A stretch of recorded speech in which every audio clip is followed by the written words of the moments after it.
छोटी बहू। जब तक ये रिश्ता रहेगा ना, मेरे सर पर आपकी बीवी होने का बोझ रहेगा, और ये बोझ मैं हमेशा के लिए उतार देना चाहती हूँ।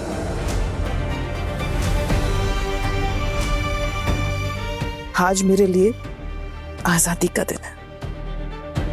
इस आजादी के लिए ना मैंने बहुत बड़ी कीमत चुकाई है। मूर्तियां बेचकर पैसा आ रहा है ना, हाँ, इसीलिए इतनी बड़ी बड़ी बातें कर रही है। अब मैं भी देखती हूँ ये पैसे कब तक आते।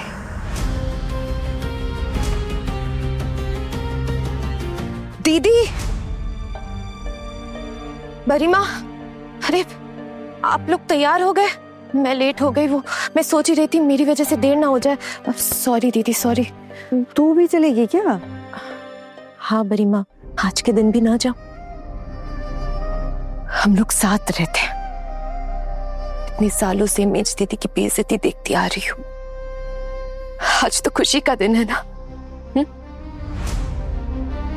आज तो इनका साथ देना ही पड़ेगा। क्यों?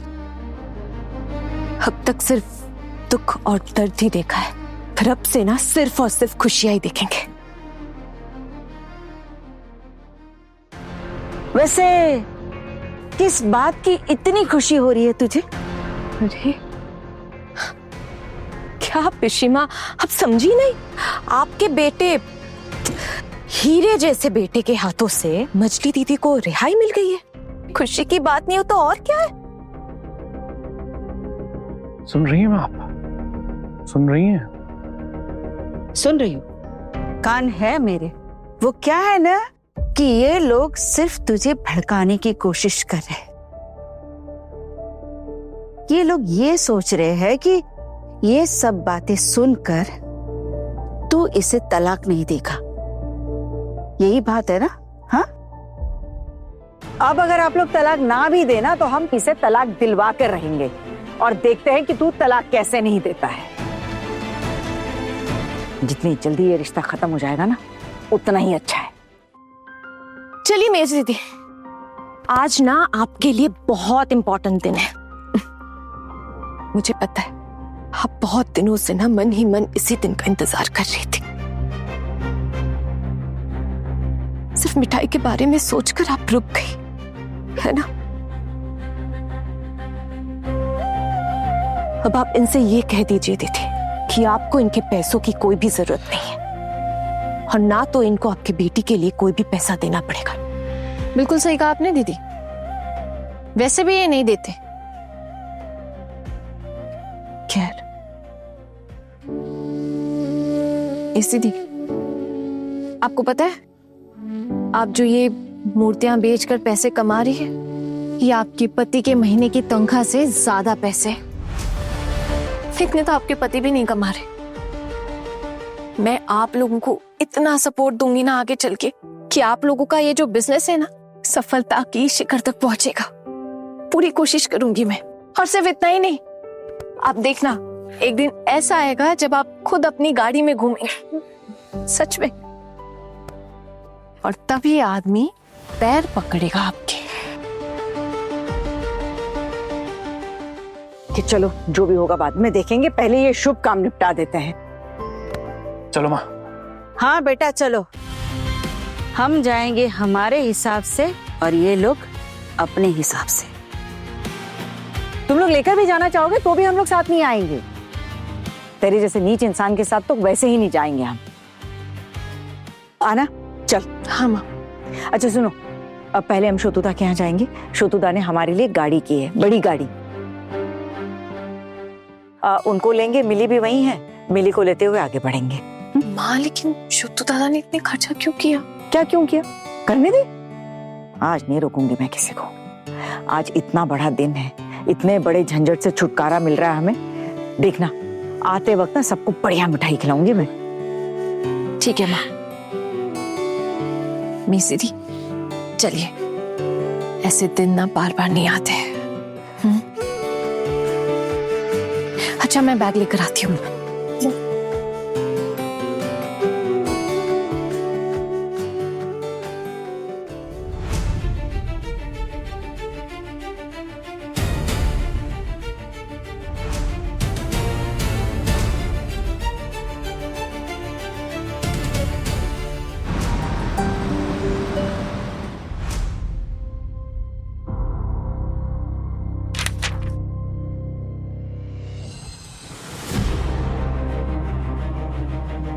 जी, तो क्या परेशानी है आपकी? आप लोग अचानक ये डाइवोर्स को लेना चाहते हैं? कितने बच्चे हैं आपके? सर एक बेटी है। तो समस्या क्या है? सर, इस औरत के साथ रहना ना अपने आप में एक बहुत बड़ी समस्या है। ऐसा क्या करती है ये? आप ये पूछिए ये क्या नहीं करती है। देखिए, यहाँ पहेलियां मत बुझाइए, जो कहना है साफ साफ कहिए। देखिए सर, इस औरत के साथ रहना ना बहुत मुश्किल है। ये मेरी कोई बात नहीं सुनती, जो मन चाहा इसका वो करती है, जो नहीं करना वो नहीं करती है, एक भी जिम्मेदारी पूरी नहीं करती। और तो और मेरी बेटी है, मेरी बेटी का भी ख्याल नहीं रखती। घर के काम में कोई दिलचस्पी नहीं है इसकी। ऐसा करती हैं आप? जी नहीं सर। तो क्या आपके पति झूठ बोल रहे हैं?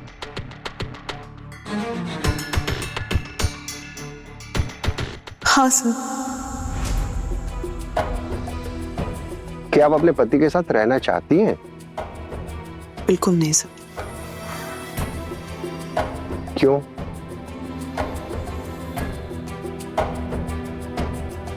ऐसे इंसान के साथ रहना नामुमकिन है। आप दोनों ही कह रहे हैं कि एक दूसरे के साथ रहना नामुमकिन है। जी सर, इसीलिए तो हमारा डिवोर्स हो जाना चाहिए। हम अलग हो जाना चाहते हैं। सर, हम यहाँ आपसे सुलह के लिए डिवोर्स लेने आए हैं। अगर अब ये यहाँ मेरे खिलाफ इतने इल्जाम लगाएंगे तो मेरे पास भी शिकायत है इनके खिलाफ।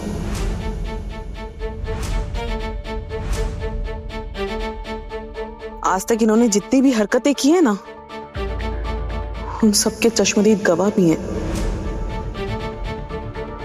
लेकिन उसके बाद ना ये म्यूचुअल डिवोर्स नहीं रहेगा,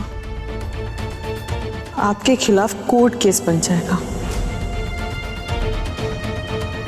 इसलिए अगर ये चाहते हैं कि आपसे समझौते से डिवोर्स हो जाए तो झूठ बोलना बंद करें और वो कहें जो सच है। आपकी पत्नी क्या कह रही है? सर, आपने पूछा तो मैंने बता दिया, वरना मैं कुछ नहीं बोलता।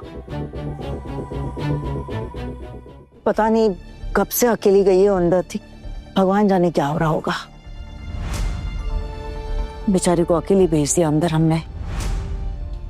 अरे माँ, कुछ भी नहीं होगा। और क्या ही दिक्कत होगी जज साहब के सामने। उल्टू दादा की इतनी हिम्मत भी नहीं कि वो कुछ करे। तुम सब मिलकर मेरे बेटे की ऐसे इज्जत नहीं उछाल सकती हो। फिशी मुनी, हमें कुछ करने की जरूरत नहीं है। आपके बेटे के साथ जो करेगा ना, वो ऊपर वाला करेगा। श्राप दे रही हो मेरे बेटे को? हर भाभी आपको कुछ दिखाई या सुनाई नहीं दे रहा है क्या? मेरे पोल्टू ने आपके लिए क्या कुछ नहीं किया है। पति पत्नी के आपस का झमेला है, इसमें ये बाकी बहुएं अपना दिमाग क्यों चला रही है?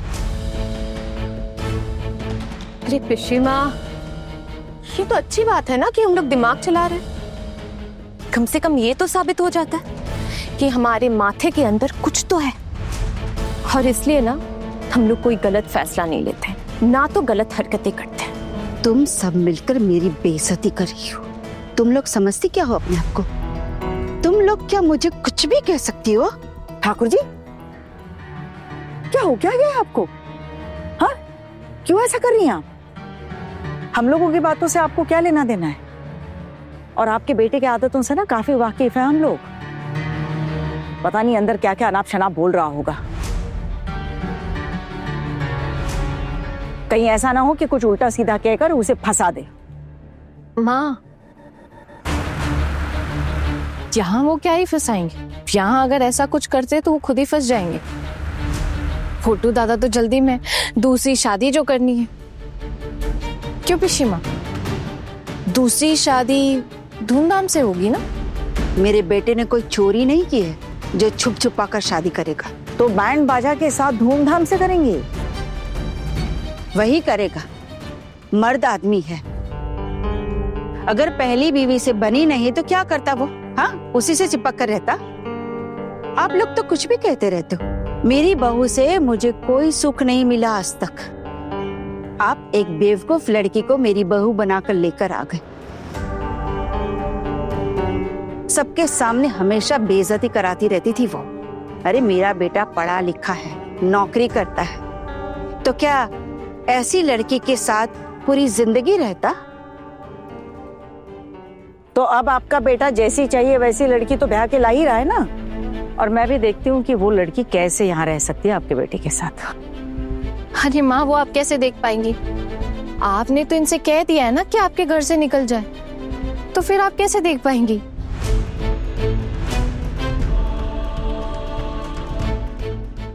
देखिए, आपकी क्या परेशानी है, सच सच बताइए। मैं बताती हूँ सर। इनकी समस्या ये है कि उन्होंने जिंदगी भर मुझ पर छड़ी घुमाई है। इन्होंने मुझे हमेशा मारा, पीटा, घरेलू हिंसा की है इन्होंने। उसकी गवाह मेरी बेटी है। उसने बचपन से ही मुझे पिटते हुए देखा। अगर जरूरत पड़े तो मैं उसे यहाँ लाकर गवाह बना सकती हूँ। वो ही नहीं, घर के और लोग भी गवाही देने के लिए तैयार हैं। आप जानते हैं सर, इन्होंने और इनकी माँ ने मुझे बहुत सताया है, इतना परेशान किया है कि मेरी जिंदगी नर्क बन गई। उसके बाद एक लड़की से इनका चक्कर भी है बाहर,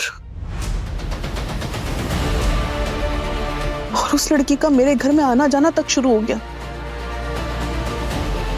और इनकी माँ को ना इनकी इस बेहुदा हरकत से कोई फर्क ही नहीं पड़ता है।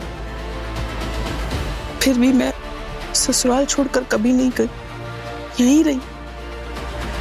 अब ये उस लड़की से शादी करने जा रहे हैं सर। सर झूठ बोल रही है, सरासर झूठ बोल रही है। अगर मैं साबित कर दूं तो कर दो ना साबित फिर। हाँ, हम यहाँ आए क्यों हैं? हम सर का टाइम क्यों बर्बाद कर रहे हैं? अगर तुम्हें सबूत और साबित ये सब चीजें करनी है यहाँ पर, तो इन सब की जरूरत क्या है सर? सर सॉरी, माफ कीजिएगा मैं। लेकिन सर, मैं इनके साथ रहना ही नहीं चाहती हूँ। मुझे अब इनसे आजादी चाहिए, और उस आजादी का सिर्फ एक ही रास्ता है। अगर हम दोनों समझौते से डिवोर्स कर लें, और इसके लिए मुझे इनसे कोई पैसा नहीं चाहिए। बिना किसी खर्चे, बिना कोई पैसे लिए मैं इन्हें डिवोर्स दूंगी। बैठिए, आप ऐसे नहीं जा सकते, कोर्ट है ये। सॉरी। क्या आप नौकरी करती हैं? जी नहीं, मैं ज्यादा पढ़ी लिखी नहीं हूँ, तो नौकरी तो बहुत दूर की बात है। तो क्या आपके मायके में कोई आपकी प्रॉपर्टी है? नहीं सर, कुछ भी नहीं है। तो आपके पति ने घर में रहने दिया है आपको? पति? घर? इनका तो अपना कोई घर है ही नहीं। ये तो खुद अपने मामा के यहाँ रहते हैं। तो इनकी बड़ी मामी बहुत दयालु है, उन्होंने मुझे और मेरी बेटी को अपने घर में रखा है। ये कोई परमानेंट सोल्यूशन तो है नहीं। आज रहने दिया, कल मना भी कर सकती हैं। नहीं सर, ऐसा कभी नहीं होगा। मुझे भरोसा है उनके ऊपर, वो ऐसी है ही नहीं। वो बहुत अच्छे दिल के इंसान है। काश ये और इनकी माँ भी उनसे कुछ इतने सालों में सीख पाते हैं। वैसे अगर कभी भविष्य में ऐसा कुछ हुआ तो मुझे थोड़ा सा वक्त चाहिए। मैं अपने लिए छत का इंतजाम भी जरूर कर लूंगी सर। कैसे करेंगी आप? अब तो कोई नौकरी भी नहीं करती। तो इनका घर तो है नहीं, और इतने अच्छे लोग भी नहीं है ना ये लोग। हक जवानी के लिए ना कोर्ट तक भी जा सकते हैं। पैसे के लिए तो वो किसी भी हद तक जा सकता है, यहाँ तक कि दूसरों की जिंदगी बर्बाद कर सकता है। कितना बदल गई है आप। हाँ, अब मेरा बेटा आपको कांटे की तरह आंख में चुभ रहा है। हाँ, पर आपको याद है ना, मेरे बेटे की सलाह के बिना आपकी गृहस्थी का एक पत्ता तक नहीं हिलता था। लेकिन ये तो समय का खेल है ना। एकदम सही कहा ठाकुर जी आपने, सब समय का खेल है। अब कुछ समय तक बेवकूफ बनते रहे इसका मतलब ये नहीं ना कि पूरी जिंदगी वही गलतियां करते रहें। अब समय रहते कुछ सीख लिया तो इसमें बुराई क्या है? ये सब किससे सीख रही है भाभी आप? अपने इस सोतुदा से? समय पे सिखा नहीं पाया, लेकिन सिखाना चाहता था। लेकिन अब ये आना से सीख रही। भगवान का शुक्र है कि आना जैसी लड़की इनके घर की बहू बनी। हाँ हाँ, बिल्कुल सही कह रहे आप। इसीलिए तो घर के टुकड़े टुकड़े कर दिए इस लड़की ने। मजली बहू और मेरे पोल्टू के बीच में बनती नहीं थी, फिर भी 9 साल तक एक दूसरे के साथ रहे, निभाते रहे। पर ये जैसे ये छोटी बहू घर में आई, लेकिन मेरे बेटे की गृहस्थी इस छोटी बहू की वजह से ही टूटी है। अच्छा पिशीमा, अगर ऐसी बात है फिर तो मैंने बहुत ही अच्छा काम किया है ना। मेज दीदी को समझा बुझाकर आपके लाडले बेटे से छुटकारा मिल गया। उनके जीवन की तो सबसे बड़ी उपलब्धि है ये। वैसे अब इन सब बातों का क्या ही फायदा। एक बात तो तय है कि इसमें आपका कोई साथ नहीं देगा, ना अड़ोसी ना पड़ोसी। इसीलिए संभल के रहिएगा, हम भी इसमें आपके साथ नहीं हैं। कहना क्या चाहती है भाभी? आप मुझे डरा रही है? डर? डरने वालों में से आप हैं क्या? ये बात तो हर कोई जानता है। पिशीमा, आप चाहे जितना भी हमारे घर में हक जमा लें, फिर अगर पड़ोसी चाहेंगे ना तो आपको कभी भी हमारे घर से निकलना ही पड़ेगा।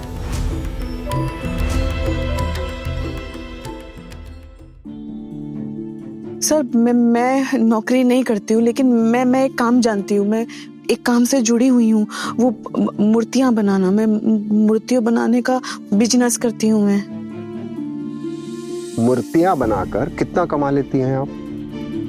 सर फिलहाल तो मैं ज्यादा नहीं कमाती हूँ, लेकिन काम अब बढ़ रहा है तो लगता है भविष्य में मैं उतना गुजारे लायक तो कमा ही लूंगी। सर आप अपने पति से एलिमनी यानी अपने भरण पोषण के लिए कुछ भी नहीं मांगा है। आप चाहे तो ले सकती हैं। हालांकि आपका म्यूचुअल डाइवोर्स है, मुझे बोलना नहीं चाहिए, फिर भी आप ले सकती हैं। आपके पति आपसे इस तरह पल्ला तो नहीं झाड़ सकते। सर मैं जिस इंसान को पसंद नहीं करती हूँ, जिनसे मैं प्यार नहीं करती हूँ, जिनसे मुझे घिन आती है, मैं उनसे कोई पैसा नहीं लूंगी। शायद मैं पहले समझौता करके इनके साथ जिंदगी भी बिता लेती, पर आप जानते हैं हमारे घर में ना एक नई रोशनी आई है। उसने मुझे रोशनी नहीं, अंधेरा है, अंधेरा। हमारे घर में घंघोर अंधेरा है, जैसे अमावस्या का अंधेरा होता है, एकदम वैसे ही। तब तो आप लोग खुशियां मनाओगे, है ना? हमें घर से निकाल कर उसके बाद छोटी भाभी और दादा को भी घर से निकाल देना। उसके बाद तो पूरा घर तुम लोगों का हो जाएगा, है ना? अब इतने साल बेवकूफ बनते रहे तो क्या जिंदगी भर बेवकूफ बनते रहेंगे? हाँ हाँ बिल्कुल।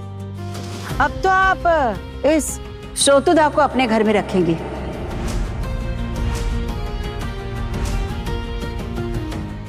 काश अगर श्रोतुदा हमारे साथ रहने के लिए मान जाते तो ये हमारा सौभाग्य ही होता।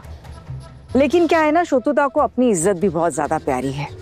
उनसे तो कितनी बार हमने कहा कि आप हमारे घर में आइए, वहीं रहिए, वहीं खाइए, लेकिन वो कहाँ मानते हैं। हमने तो यहाँ तक कि कहा था कि हम घर से डब्बा भिजवा देंगे, लेकिन क्या है ना, रास्ते में जाते जाते खाना ठंडा हो जाएगा, फिर गर्म करके कौन देगा। एक उन्होंने कोई लड़की रखी है काम के लिए, लेकिन वो भी बीच बीच में छुट्टी लेती है, तो कितना ही ध्यान रख पाएगी। और वैसे आना कर लेती है ये सब, लेकिन अब उसकी भी तो नौकरी लग गई है ना ठाकुर जी। और फिर अब तो श्रोतुदा के घर से ही काम चल रहा है, और अगर हमारा काम बढ़ गया ना तो हमें दूसरी जगह किराए पर घर लेना पड़ेगा। वैसे ही आना जाना भी मुश्किल हो जाएगा श्रोतुदा के यहाँ पर।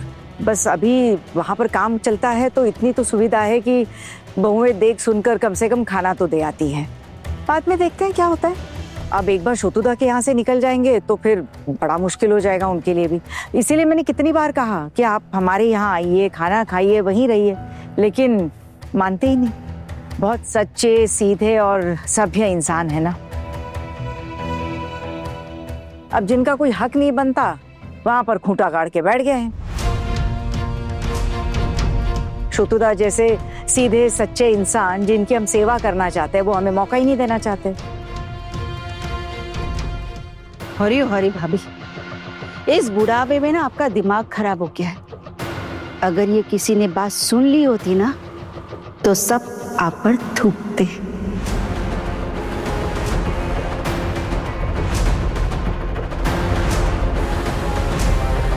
कौन किस पर थूकेगा पीशी माँ, ये तो वक्त बताएगा आगे चलकर। अरे इनकी बहसबाजी में वक्त क्यों बर्बाद कर रहे हो? पहले ये पता लगाओ कि पारो अब तक आई क्यों नहीं। मैं समझ नहीं पा रहा हूँ आप लोग कहना क्या चाहते हैं। सर, मैं बताती हूँ आपको। हमारे घर में एक लड़की छोटी बहू बनकर आई है जो मेरी देवरानी है। उसके आने से, उसके समझाने से मुझे पता चला कि आजादी के साथ जीने की प्रेरणा क्या होती है। उसने मुझे समझाया कि मेरी भी कुछ अहमियत है। उसी की वजह से ये बात समझ पाई हूँ कि जिस आदमी से मैं नफरत करती हूँ, जिससे मुझे घिन आती है, उसके दिए हुए पैसों को मैं कैसे छू सकती हूँ। इसलिए मुझे इनसे कुछ भी नहीं चाहिए, कोई खर्चा नहीं चाहिए। एक भी पैसा लिए बगैर मैं इनसे अलग होना चाहती हूँ। आप हमारा तलाक करा दीजिए।